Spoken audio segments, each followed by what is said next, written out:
प्रत्येक राज्याच्या opinion poll सोबत आम्ही काही महत्त्वाचे प्रश्न देखील विचारलेले होते सर्वेक्षण करताना।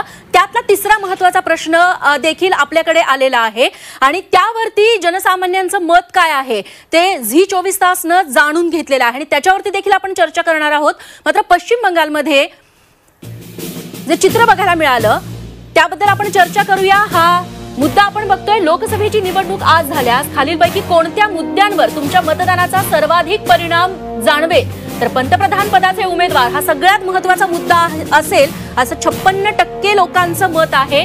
केंद्र सरकारच्या विकास योजना फक्त 17%, महागाईचा मुद्दा फक्त 4%, रोजगार आणि बेरोजगारी 8% आणि खासदारांचं काम 7%। प्रभाव टाकणारी मतदानावर मुद्दे आहेत। तर पंतप्रधान पदाचा उमेदवार कोण यावरती हा सगळा परिणामकारक मुद्दा म्हणायला हवा।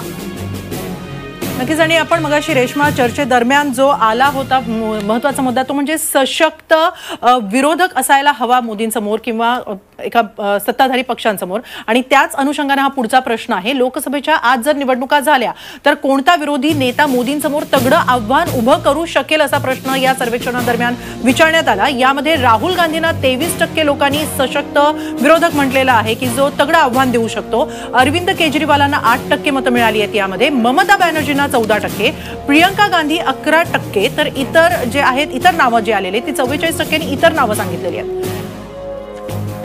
याच विषयी आपण बोलणार आहोत। मृणालिनी, सशक्त विरोधकाचा मुद्दा मगाशी तुम्ही काढला होता आणि गेल्या काही भाषणांमध्ये मोदींनी सुद्धा स्वतः भाषणांमध्ये म्हटलं होतं की विरोधकांमध्ये लढण्याची वृत्तीच नाहीये, त्यामुळे आम्हीच येऊ किंवा एक सशक्त असा विरोधक नाही हे देखील त्यांनी इनडायरेक्टली अधोरेखित केलं होतं। आपण आता ही आकडेवारी सुद्धा बघितलेली आहे की 44% लोकांनी इतर नावं सांगितलेली आहेत, पण त्यातल्या त्यात 23% लोक म्हणतात की राहुल गांधी।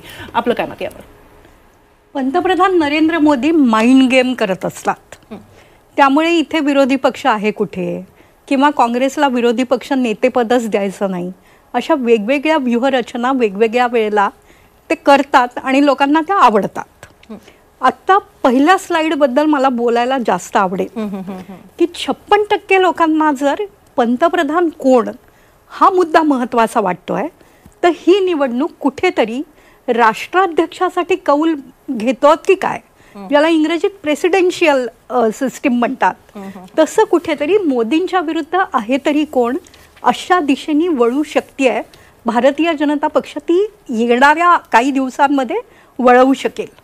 आता दुसरं महत्त्वाचं, राहुल गांधी यांना 23% स्वीकार्यता मिळणं आणि पाठोपाठ प्रियंका गांधी यांना 11% लोकांनी कौल देणं हा देखील काँग्रेससाठी एक अतिशय चांगला संकेत आहे की गेल्या काही दिवसांमध्ये राहुल गांधी भारतभर फिरतायत।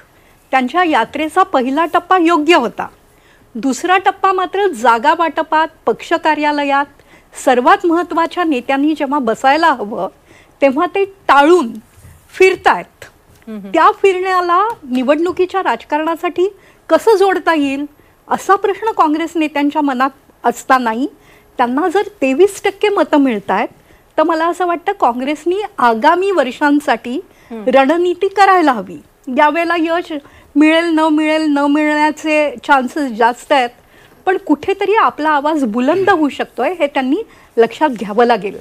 ममता बॅनर्जी यांना देखील 14% मतं मिळाली आहेत आणि मला असं अजिबात वाटत नाही की इंडिया आघाडीनी हे ठरवून वेगळं होणं केलेलं आहे। ममता बॅनर्जी या अतिशय स्ट्रॉंग नेत्या आहेत, त्यांचं फारसं काही कोणाशी पटत नाही। इंडिया आघाडीची जी मुंबईत बैठक झाली जी उत्तम सुरुवात होती तिथे देखील ममता बॅनर्जींचं कोणाशी पटलं नाही म्हणून त्या निघून गेल्या।